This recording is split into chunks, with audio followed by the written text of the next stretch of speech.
Hi student, இந்த வீடியோவில் நம்ம என்ன பார்க்க போகிறோம் அப்படின்னா pgtrb ப்ரிப்பேர் பண்ணுறவங்களுக்கு இந்த யூனிட் வந்து இந்த வீடியோ ரொம்ப ஹெல்ப்ஃபுல்லாக இருக்கும். pgtrb வந்து யூனிட் நம்பர் 10ல் இருக்கக்கூடிய ஸ்பெக்ட்ரோஸ்கோப்பியை பற்றி நம்ம தொடர்ந்து பார்க்க போகிறோம். ஃபஸ்ட்டு நம்ம அதில் பார்க்க போகிறது என்ன அப்படின்னா அல்ட்ராவயலட் அண்ட் விசிபிள் ஸ்பெக்ட்ரோஸ்கோப்பி. இந்த ஸ்பெக்ட்ரோஸ்கோப்பி பார்த்துக்கிட்டிங்க அப்படின்னா இது ஒரு அப்சார்ப்ஷன் ஸ்பெக்ட்ரோஸ்கோப்பி. அதாவது லைட்டில் இருக்கக்கூடிய எனர்ஜியை அப்சர்வ் பண்ணி கிரவுண்ட் ஸ்டேட்லேருந்து அதனுடைய எக்ஸைட் ஸ்டேட்டுக்கு போகும்.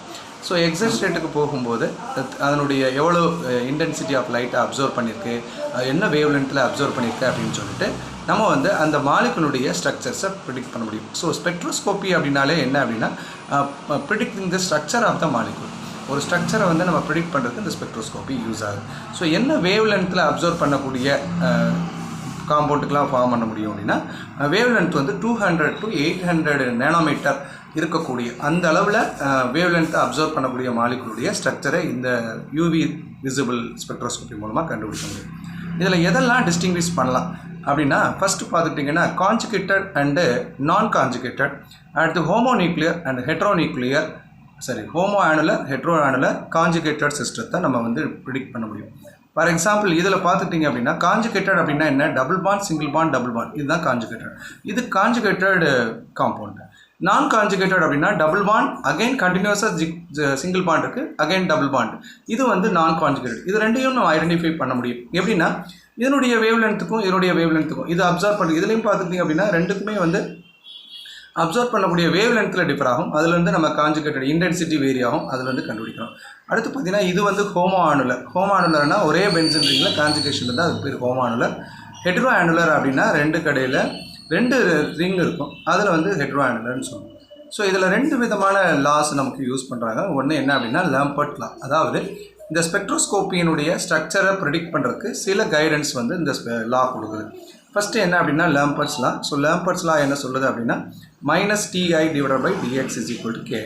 ஸோ இந்த லாவை வந்து நம்ம வந்து என்ன செய்யணும் அப்படின்னா இந்த மனப்பாடம், இந்த ஃபார்முலா நமக்கு தெரிஞ்சால் போதும். ஏன்னா நம்ம வந்து 1 மார்க்காக தான் எழுத போகிறோம், தியரி கொஸ்டினாக எழுத போகிறதில்ல. ஸோ அந்த ஃபார்முலாஸ் டைரெக்டாக கேட்க வாய்ப்பு இருக்குது. இதில் ஐ அப்படின்றது என்னென்னா இன்டென்சிட்டி ஆஃப் த லைட். நம்ம எவ்வளோ லைட்டை உள்ளே பாஸ் பண்ணுறோம், அந்த இன்டென்சிட்டி எவ்வளோ நம்ம சொல்லுவோம்ல அதனுடைய குவான்டிட்டி எப்படி இருக்குது அப்படின்றது தான் இன்டென்சிட்டி. அது போயிட்டு வெளியே வரும்போது அதனுடைய இன்டென்சிட்டியில் அந்த குவான்டிட்டியில் எவ்வளோ குறையுது அப்படின்றது தான் நமக்கு வந்து ஐ. அடுத்து பார்த்திங்கன்னா டிஐ எவ்வளோ சேஞ்ச் ஆகிருக்கு, இதுதான் change in rate of DI இங்கே கொடுத்துருக்கோம். டிஐன்றது இன்டென்சிட்டி ஆஃப் ஸ்மால், கேன்றது அப்சார்ப்ஷன் கோஎஃபிஷியன்ட். இந்த லாவே கொஞ்சம் ஸ்லைட்டாக நம்ம மாடிஃபை பண்ணுறோம். ஸோ மாடிஃபை எப்படி பண்ணுறோம் அப்படின்னா I = I0 10⁻⁻⁴ அப்படின்னு சொல்கிறோம். ஸோ ஓகேங்களா. ஸோ இதில் ஏ அப்படின்றது k/2.303, இதில் ஏன்றது எக்ஸ்டிங்ஷன் கோஎஃபிஷியன்ட் அப்படின்னு சொல்லுவோம். இதே லாவை ஸ்லைட்டாக மாடிஃபை பண்ணி தான் பியர்ஸ் லா. இந்த ஃபார்முலாவை நம்ம மாடிஃபை. இதுக்கும் என்ன டிஃப்ரென்ஸ் அப்படின்னு சொன்னால் ஒன்றும் இல்லை, கான்சன்ட்ரேஷன் தான் டிஃப்ரெண்ட். இதில் கான்சன்ட்ரேஷன் டேர்மை இன்க்ளூட் பண்ணியிருக்காங்க, இதில் கான்சன்ட்ரேஷன் டேர்மை இன்க்ளூட் பண்ணல. அதே ஃபார்முலா தான் I = I0 10⁻⁻⁴ கொடுத்துருக்காங்க. ஏன் A' கொடுத்துருக்கோம் அப்படின்னா இதில் எக்ஸ்டிங்ஷன் கோஎஃபிஷியன்ட், இங்கே மோலார் எக்ஸ்டிங்ஷன் கோஎஃபிஷியன்ட், அதான் டிஃப்ரென்ஸ். ஏன்னா மோலார் கான்சன்ட்ரேஷன்றது number of moles per volume அப்படின்னு சொல்லுவோம். ஸோ அதனால் அதில் மோலார் எக்ஸ்டிங்ஷன் கோஎஃபிஷியன்ட். ஸோ அவ்வளோதான். இந்த 2 லாவையுமே நம்ம வந்து கனெக்ட் பண்ணி நம்ம ஒரு ஃபார்முலா கொடுத்துருக்காங்க. இந்த ஃபார்முலா தான் நிறைய ப்ராப்ளத்துக்கு நம்ம யூஸ் பண்ணுறோம். ஸோ இதனால் இந்த ஃபார்முலாவை நம்ம தெளிவாக படிச்சுக்கணும். log I0 / E = C × L = A. இது வந்து அப்சார்ப்டன்ஸ், எவ்வளோ அப்சார்ப்டன்ஸ் ஆகிருக்கு. இது எதுக்கு ஈக்குவலாக இருக்கும் அப்படின்னா எப்சலான்றது path of molar extinction coefficient, சின்றது கான்சன்ட்ரேஷன், எல்ன்றது பாத் ஆஃப் லென்த். இது 2 மட்டுமே கண்ணா கிடைக்கிறது. இப்போ செலெக்ஷன் ரூல், இது எப்போ இந்த டிரான்சிஷன் இதில் இது அப்சார்ப்ஷன் நடக்கும், எது வந்து நமக்கு வந்து ஸ்பெக்ட்ரம் கொடுக்கும் அப்படின்னு சொன்னால் இதுதான் செலெக்ஷன் ரூல்னு சொல்லுவோம்.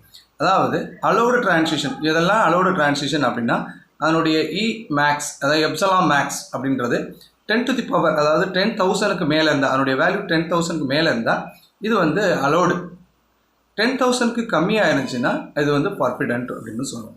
இதில் என்ன மாதிரியான டிரான்சிஷன் ஆல்ரெடி சொன்னேன் உங்களுக்கு, எனர்ஜியை அப்சைட் பண்ணிட்டு கிரவுண்ட் ஸ்டேட்லேருந்து எக்ஸைட் ஸ்டேட்டுக்கு போகும் அப்படின்னு சொன்னோம். என்ன மாதிரியான டிரான்சிஷன்ஸ் பாசிபிள் அப்படின்னா நமக்கே தெரியும், மாலிகுலர் ஆர்பிட்டாலில் பார்த்துருப்பீங்க sigma pi non bonding n pi star sigma star. இப்போ சிக்மாலேருந்து சிக்மா ஸ்டாருக்கு ப்ரொமோட் ஆகலாம், அல்லது n நான் பாண்டிங்லேருந்து சிக்மா ஸ்டாருக்கு ப்ரொமோட் ஆகலாம், π to π ஸ்டாருக்கு ப்ரொமோட் ஆகலாம், அடுத்து n to 5 ஸ்டாருக்கு ப்ரொமோட் ஆகலாம். இதெல்லாம் பாசிபிள் டிரான்சிஷன். இதில் யாருக்கு எனர்ஜி அதிகமாக தேவைப்படும்? இது வந்து ஆக்சுவலாக எனர்ஜி தான்.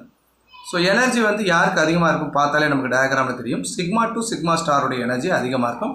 யாரை விட அப்படின்னா n டு சிக்மா ஸ்டாரை விட. அதே மாதிரி இது வந்து யாரோட அதிகமாக இருக்கும் அப்படின்னா பை டு பை ஸ்டாரை விட. இது யாரோட அதிகமாக இருக்கும் அப்படின்னா n டு பை ஸ்டார். இதில் லோயஸ்ட் எனர்ஜி யாருக்கு அப்படின்னா n டு பை ஸ்டார் தான். இப்போ energy is inversely proportional to the lambda. நமக்கே தெரியும் E is equal to h mu. Mu அப்படின்றது சி பை லேம்டா. அப்போ ஈக்கும் லேம்டாவுக்கு இடையில் டைரக்ட் இன்வெர்ஸ்லி ப்ரொபோர்ஷனல் இருக்கும். அப்போ லேம்டா இன்க்ரீஸ் ஆச்சுன்னா எனர்ஜி குறையும். அதாவது எனர்ஜி கொஞ்சம் இப்போ இதுக்கு வந்து பார்த்திங்கன்னா லேம்டா வந்து ரொம்ப கம்மியாக இருக்கும், வேவ் லென்த் கம்மியாக இருக்கும், ஏன்னா எனர்ஜி அதிகம். இதுக்கு வந்து அதை விட வேவ் லென்த் வந்து எனர்ஜி கம்மியாக, அதனால் வேவ் லென்த் கொஞ்சம் கூடும். அப்போ இருக்கிறதுல வேவ் லென்த் யாருக்கு அதிகமாக வரும் அப்படின்னா n டு பை ஸ்டார் டிரான்சிஷனுக்கு வேவ் லென்த் அதிகமாக வரும், எனர்ஜி ரொம்ப கம்மி. ஸோ இதுதான் நம்ம இதில் புரிஞ்சுக்கணும். இதுதான் நமக்கு வந்து 1 மார்க்காக நமக்கு டைரெக்டாக கேட்கலாம். அடுத்து பார்த்தீங்கன்னா இந்த டிரான்சிஷன்ஸ் இதெல்லாம் யார் கொடுப்பா? இப்போ சிக்மா டு சிக்மா ஸ்டார்னால் எந்த மாதிரியான மாலிகுல் கொடுக்கும்? n டு சிக்மா ஸ்டார்னால் யார் கொடுப்பாங்க? 5 to 5 ஸ்டார் அப்படின்னு ஓனாக பார்க்கணும். ஃபஸ்ட்டு நம்ம பார்க்க போகிறது ஹை எனர்ஜி லெவல் டிரான்சிஷன் சொல்லக்கூடிய சிக்மா டு சிக்மா ஸ்டார். இது யார் கொடுப்பாங்க அப்படின்னா சேச்சுரேட்டட் காம்பவுண்ட், மீத்தேன், ஈத்தேன், இவங்கெல்லாம் வந்து மீத்தேன் உங்களுக்கு தெரியும் CH4, ஈத்தேனை தெரியும் CH3, CH3. ஸோ இதெல்லாமே வந்து பார்த்திங்கன்னா சேச்சுரேட்டட், அதாவது சிங்கிள் பாண்டு மட்டும் இருக்கும். அப்போ சிக்மா பாண்டு மட்டும் தான் இருக்கும். அந்த மாதிரி இடத்துல தான் sigma to sigma star transition நடக்கும். அடுத்து பார்த்தீங்கன்னா n டு சிக்மா ஸ்டார். இப்போ இதில் யார் இருப்பான் அப்படின்னா சேச்சுரேட்டட் காம்பவுண்ட் இருக்கும். சேச்சுரேட்டடாக சிக்மா பாண்டு தான் இருக்கும், டபுள் பாண்ட் கிடையாது. அதில் ஹெட்ரோ ஆட்டம், இப்போ ஆல்கஹால்லாம் தெரியும் உங்களுக்கு CH3OH. இப்போ இது ஓன்றது ஹெட்ரோ ஆட்டம். இப்போ எல்லா இடத்துலையுமே சிக்மா பாண்ட் தான். இந்த மாதிரியான மாலிகுல்ல அதான் கொடுத்துருப்போம். ஹேலைட்ஸு, ஆல்கஹால்ஸு, ஈத்தர்ஸ், இதில் எல்லாத்துலேயுமே இந்த n டு சிக்மா ஸ்டார் இந்த டிரான்சிஷன் நடக்கும். அடுத்து pi to pi star transition. இதில் வந்து அன்சேச்சுரேட்டடாக என்ன இருக்கும்? டபுள் ஆர் ட்ரிபிள் பாண்ட் இருக்கக்கூடிய காம்பவுண்ட்டு அல்லது அரோமேட்டிக் காம்பவுண்ட். அரோமேட்டிக்னாலே உங்களுக்கு வந்து பென்சின் ரிங் வந்துடும். பென்சின் ரிங்கில் உங்களுக்கு டபுள் பாண்ட் இருக்கிறது நல்லாவே தெரியும். ஓகேங்களா? ஸோ நெக்ஸ்ட் பார்த்துட்டிங்கன்னா n to pi star transition நடக்குது. இதில் யார் அப்படின்னா அன்ஷேர்டு எலக்ட்ரான், அதாவது லோன் பேர் ஆஃப் எலக்ட்ரான் இருக்கணும். இப்போ ஹெட்ரோ ஆட்டம் சொல்கிறோம்ல, இப்போ ஆக்சிஜன் மேலே ஒரு லோன் பேர் ஆஃப் எலக்ட்ரான் இருந்து அது இருக்குது அப்படின்னா அது வந்து n to pi star transition நடக்கும். ஸோ இதெல்லாம் டிரான்சிஷனில் வருது. இதெல்லாம் பாசிபிள் டிரான்சிஷன். இதில் யாருக்கு லோயஸ்ட் எனர்ஜி, யாருக்கு ஹையர் எனர்ஜிலாம் 1 மார்க்காக நமக்கு வந்து கேட்கலாம் டிஆர்பியில். அப்போ நம்ம எனர்ஜியை தெரிஞ்சுக்கணும். அதே மாதிரி வேவ் லென்த் யாருக்கு அதிகமாக வரும், யாருக்கு கம்மியாக வரும் அப்படின்றதெல்லாம் நம்ம தெரிஞ்சுக்கணும். சரி, இப்போ ஒரு மாலிகுல் ஒரு நார்மலாக கொடுக்க வேண்டிய வேவ் லென்த்தை விட மாறியோ அல்லது அதனுடைய இமேக்ஸ் வேரி ஆகிறதுக்கு இந்த பக்கத்தில் இருக்கக்கூடிய சப்போர்ட்டிங் குரூப்ஸ், இப்போ நம்ம ஆல்கஹால் ஓவை வச்சு நம்ம சொல்கிறோம், OHல் இருக்கக்கூடிய ஓவை வச்சு அதனுடைய டிரான்சிஷன் சொல்கிறோம்னு வச்சுங்க. அந்த ஓருக்கு பக்கத்தில் என்ன குரூப் இருக்கோ அதுக்கு தகுந்த மாதிரி அதனுடைய ஷிஃப்ட் வந்து மாறலாம், அதனுடைய வேவ் லென்த் மாறலாம் அல்லது அதனுடைய இமேக்ஸ் மாறலாம். அப்படி வச்சுக்கிட்டு நமக்கு வந்து ஒரு 4 விதமான, இது வந்து ரொம்ப ரொம்ப ரொம்ப இம்பார்ட்டண்ட்டான பாயிண்ட்டை அடிக்கடி கேட்குறாங்க, ஒரு அப்சார்ப்ஷன் இன்டென்சிட்டி ஷிஃப்ட்ஸ் அப்படின்னு சொல்லிட்டு. இப்போ நமக்கு வந்து கிடைக்க வேண்டியது கூடவோ குறைவாவோ வரலாம்.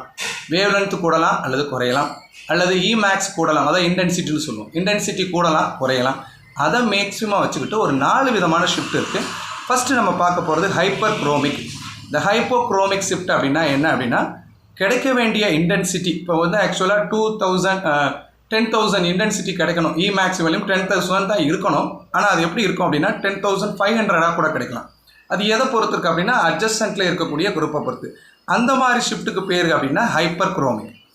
அடுத்து பார்த்துட்டிங்கன்னா இருக்கக்கூடியதை விட இப்போ 10,000 நம்ம சொன்னோம்ல, 10,000 விட குறைவாக கிடச்சிச்சு அப்படின்னா அது ஹைப்போக்ரோமிக். இது நல்லா நோட் பண்ணிக்கோங்க. இது வந்து பிஜியில் அடிக்கடி இந்த ஷிஃப்ட்டை கேட்குறாங்க, கொடுத்துருவாங்க. இன்டென்சிட்டி கூடுது குறையுதுன்னா என்ன மாதிரியான ஷிஃப்ட் கிடைக்கும் அப்படின்னு.